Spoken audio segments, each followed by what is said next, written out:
الحمد للہ وکفی وسلام علی عبادہ الذین اصطفی اما بعد فقد قال رسول اللہ صلی اللہ علیہ وسلم اللہم انی اسألک رضاک والجنہ واعوذ بک من غضبک والنار او کما قال علیہ الصلاۃ والسلام۔ میرے عزیز بھائی بہنوں بیٹیوں حجاج کرام، میں نے عمرہ اور حج کا بیان شروع کیا۔ آج سبق نمبر 7 میں سنانے لگا ہوں۔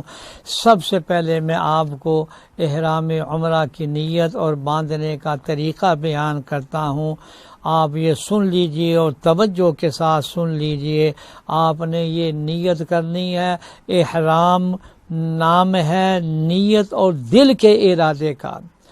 زبان سے بھی آپ اس کا اظہار کر دیں تو وہ بھی اچھا ہے، لیکن اصل نیت کرنے کا نام، دل کے نیت کرنے کا نام جو ہے وہ ہے احرام۔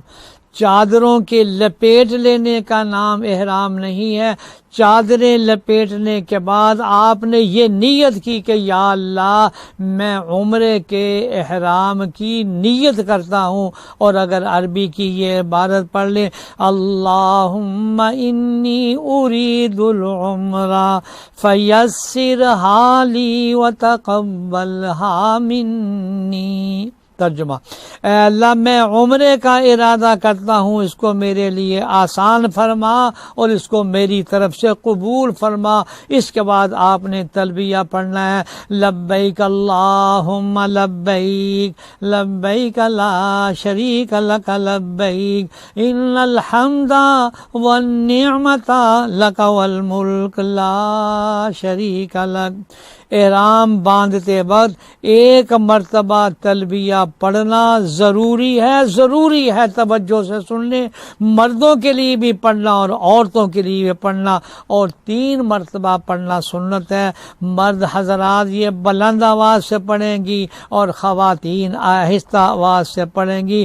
تلبیہ پڑھنے کے بعد درود شریف پڑھیں، اور یہ دعا جو میں نے شروع میں پڑھی تھی اللہم انی اسألک رضاک والجنہ واعوذ بک من غضبک والنار، جس کا ترجمہ یہ ہے اے اللہ میں آپ سے آپ کی خوشنودی اور جنت مانگتا ہوں، اور آپ کے غصے اور دوزخ سے آپ کی پناہ مانگتا ہوں۔ میرے بہنوں، میرے بیٹوں اور بھائیوں، اب آپ کا احرام بند گیا ہے اور آپ پر احرام کی ساری پابندیاں لگ گئی ہیں۔ احرام چادروں کا نام نہیں، میں پھر عرض کرتا ہوں، بلکہ نیت کر کے تلبیہ پڑھنے کا نام ہے۔ اور خواتین کے احرام کا طریقہ بھی سن لیجئے۔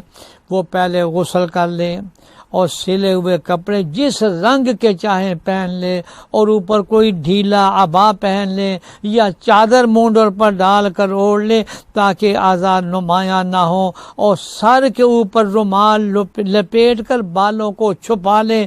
عام طور پر خواتین میں یہ مشہور ہے کہ سر کے اوپر جو رومال لپیٹتی ہیں بس وہی خواتین کا احرام ہے۔ چنانچہ اسی وجہ سے وہ خواتین اس کپڑے کو کسی حال میں نہیں اتارتی، حتیٰ کہ وضو کرتے وقت بجائے سر پر مسح کرنے کے اسی رومال کے اوپر مسح کر لیتی ہیں۔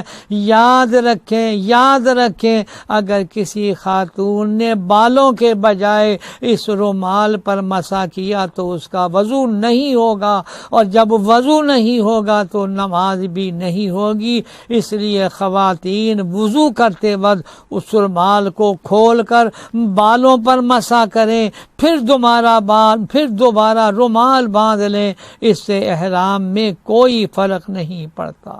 اور ایک بات یہ بھی ذہن میں رہے کہ معذوری کی حالت میں جب خواتین نے نماز نہیں پڑھنی ہے تو خواتین احرام باندھتے وقت اگر پاک حالت میں ہوں تو غسل کر کے جیسا کہ میں نے ذکر کیا ہے 2 نفل پڑھیں، احرام عمرہ کی نیت کر لیں۔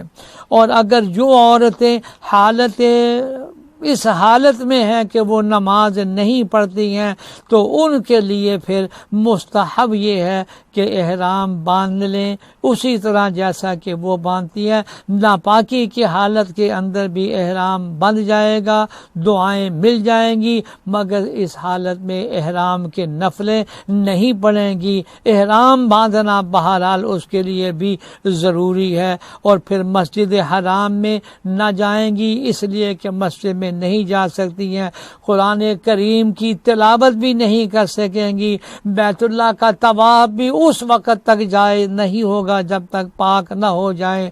اپنی قیام گاہ پر یہ عورتیں رہیں گی، ذکر کر سکتی ہیں، تسبیحات کر سکتی ہیں، درود شریف وغیرہ پڑھ سکتی ہیں، اور پاک ہونے کے بعد باقی سارے کے سارے کام انجام دے سکتی ہیں. اللہ جل شانہ ان معذور خواتین کو وہ سارا ثواب عطا فرما دیں گے جو دوسری خواتین کو حالت طہارت میں ملتا ہے.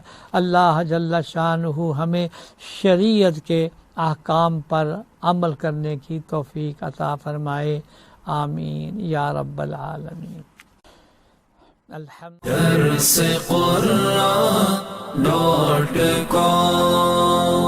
www.darsequran.com